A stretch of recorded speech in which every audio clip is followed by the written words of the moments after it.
Sino ba mga kababayan? Sino ba ang nagsona? At sino ba ang presidente ng ating bansa?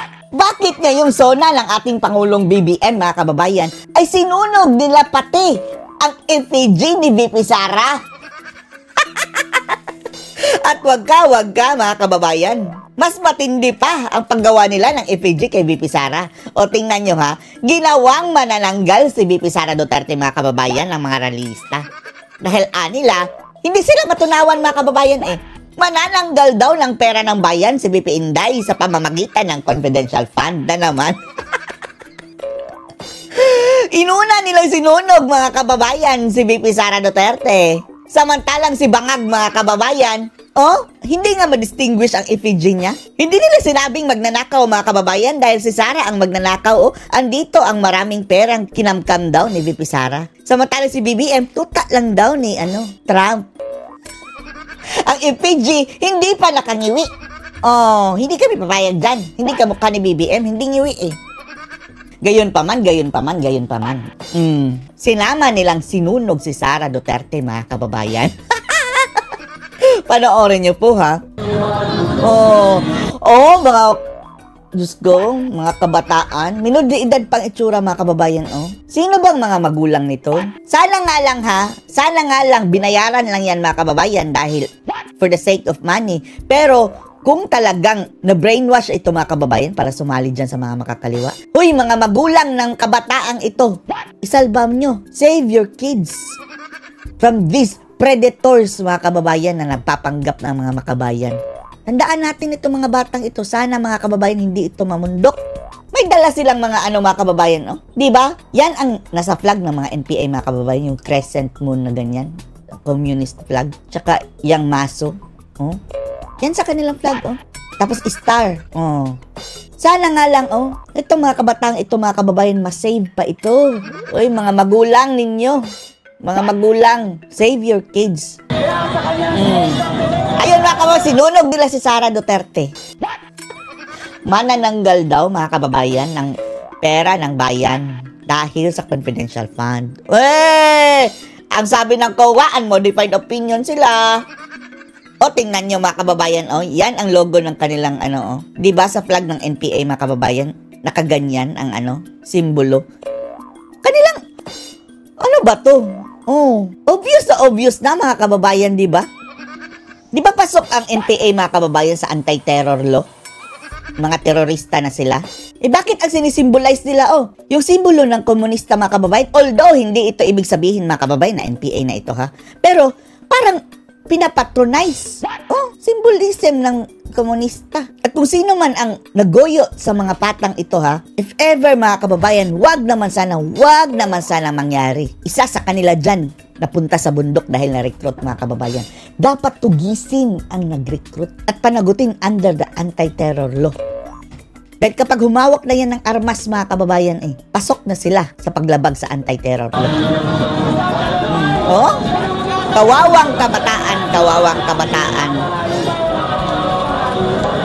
Tingnan nyo, nakasimbolize mga kababayan. Tingnan nyo. I-search nyo yung flag ng communist, si PPNPA. Ganyan ang itsura. Ayun, sinunog na nila. Unfair mga kababayan, si BBM, ang effigy ni BBM, mukha lang. Hindi pa angkop mga kababayan kay BBM dahil straight ang bunganga, hindi ngiwi. Si Sara, pinaghirapan talaga. Nilagyan ng pakpak. Sinunog pati si Sara. Ayun, inukutan nila mga kababayan, parang kulto, no? Eto mga kabataan, alam natin parang naglalaro lang yan sila mga kababayan. Kahihirapan na siguro yan sa pag-aaral, tapos gusto lang, sige na, dito tayo, para kunwari tapos sa kanila mga kababayan parang enjoy ito para matakasan natin ng ating responsibilidad sa pag-i-study, pag-aaral sa paaralan. Escape nila yan. Kaya gabayan nyo mga magulang. Baka ka-escape sila sa pag-aaral pero what if marirecruit sila doon sa kabundukan. Wala, sayang ang buhay. Okay lang kung dyan lang sila sa kalsada. Di ba may sahod sila? 50, 150, rally-rally, nag-iingay, nagsasalot mga kababayan sa kalye. Kung hanggang dyan lang okay, pero paano kung mamundok? Sige, ikot! Ikot pa more! Sasagawa ngayon. Naalala tuloy natin dati mga kababayan, mayroong tinatadyak-tadyakan si mga kababayan, Ifigin ni Sara, and then dulas! Natusok ang puwet mga kababayan sa ulang kausling kahoy. Ay, nako. Kilos protesta mga miyembro ng grupong Bayan Southern Tagalog sa bahagi ito ng Commonwealth Avenue. Di ba bawal magsunog mga kababayan, no? Dito sa area ng Philcoa. Binuhusan ng gasolina. Pasado na 6:30 ng umaga nang magsimula ang kanilang programa kanina. Ito'y patikim pa lang daw sa mas malaki ang kilos protesta. Paano kung may napuntang gasolina mga kababayan doon sa kanyang damit at pagsindi niya, kasama siya masusunog. Mamayang hapon, dala-dala ng grupo. May pulis mga kababayan, Di ba bawal yan? Pulis, ano to, exemption? Ang dalawang FAG na Hulihin pinasa nyo. kanilang Zombie BBM. Kung hindi mo man mahuli lahat, yan lang, BBM at Sara na. Zombie BM. Zumbangag. Kung hindi niya mahuli yan lahat, yan lang nagsindi. Identify daw. Malinaw sa video. Yan lang. Sige, mahuli mo lang yan. Panagutin. Ano ito? Exemption? Kita ng Bayan Southern Tagalog. Bawal yan. Sumisimbolo ang Zombie BBM sa pagiging sunod-sunuran umano ng Pangulo sa Estados Unidos habang Zombie nakaw. Mga zombie kurap. ang Sara Nanggal ay sumisimbolo raw sa isang halimaw na sumasalakay umano sa pera ng taong bayan na tulad na bang Si Sara na ngayon ang kurap. Manananggal daw ng pera ng bayan. Di ba ang mga Marcos na issue yan? Bakit dinikit nyo kay Sara? Mo, Ivan, ay natanong din natin ilan natin mga kababayan. Ano ba yung gusto nilang marinig? Mula ikot sa ng zona ng ikot. Pangulong Bongbong Marcos mamayang hapon. Sana may madulas. Layo ka ng konti. Tumayo ka, Mark. Layo ka lang ng Yung konti. background mo masyadong maingay. Sinunog talaga. Go ahead. Yan ang itsura ng taong iyan mga kababayan. Pag yung kasuhan lahat dahil baka madismiss lang. Eto lang, maliwanag na maliwanag mga kababayan, nilabag niya. Hindi naman siguro minor de edad ito dahil gurang na ang itsura. Pwede na yung hulihin. May pulis. Anong ginagawa mo, pulis? Isa lang kasi ang pulis. Ay nako. Kapag rally ng mga Duterte mga kababayan, grabe, batalyon na pulis. Tapos ito mga makabayan black na mga kakampi nila, walang pulis, isa lang. Isa lang nga talagang lumapit dyan.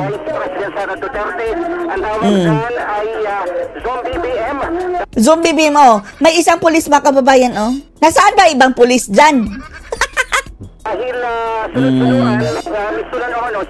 Zombie BM. Zumba pangag.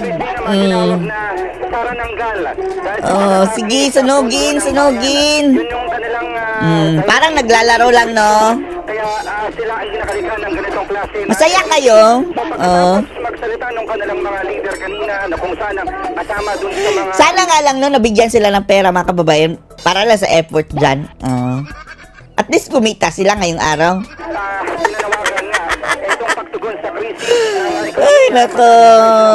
at mababang sahod ay Ito ang mga makakaliwa mga kababayan, no? Parang para sulugin itong epidemic. may tama sa mga tuktok, no? Kahit sinong presidente ilagay mo dyan mga kababayan, walang perfect sa kanila. Magrarally pa rin sila. Tapos, what if kayo na lang ang maglagay ng sarili nyong presidente? Tingnan natin kung hindi pa rin kayo magrarally pa rin sila, kanila presidente na. Wala rin mga silbi mga kababayan. Ang mga ganitong klaseng lagi, mga udas kayo, ibagsak, o ganyan. Inapin nyo kami mga mahirap, ganyan. Kapag etong mga klaseng taong ganito mga kababayan, ang ilalagay mo na sa sa pwesto, sila na ang magiging halimaw mga kababayan na dati-rati kanilang kinakasuklaman. They become the monster themselves. Kaya mga gunggong ang mga taong ito mga kababayan, mga hipokrito. Mga cultural performance, mga pag-awit ng ayan na, mga bansang awitin na naglalaman ng salong. Kawawa naman si Sara, Ano man tawag na kay Sara? Sara Nanggal? Bakit niya naman sinunog ang kalahating katawan ni BP Inday? Ang babata pa mga kababayan, nakapost na ng Ayun, may pa mga kababayan? Symbolism of the CPP? Ito ay sisilaban na. Sisilaban na itong FEC. Ayan. Sana nga lang, hindi kayo masamang masilaban. Sa pagsusunog ng mga bag. Di bali mga kababayan, sigurado tayo ang ilan sa mga dyan masusunog sa dagat-dagat ng apoy.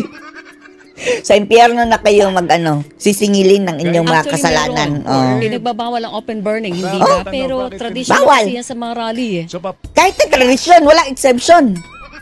Ilagay niyo muna sa batas na exempted. papayagan natin, mas bawal. Correct. Oo. Mm. Oh, may pulis, oh. Kawawa, isa lang pulis, pinadala. Ba't nananawagan? Ah. Bakit hindi pigilin? Oo, pero yun nga, hindi sila mapagbigyan ng mga ayan na. Naku, Sinaban na. sinunod na. Sinaban na itong FEC.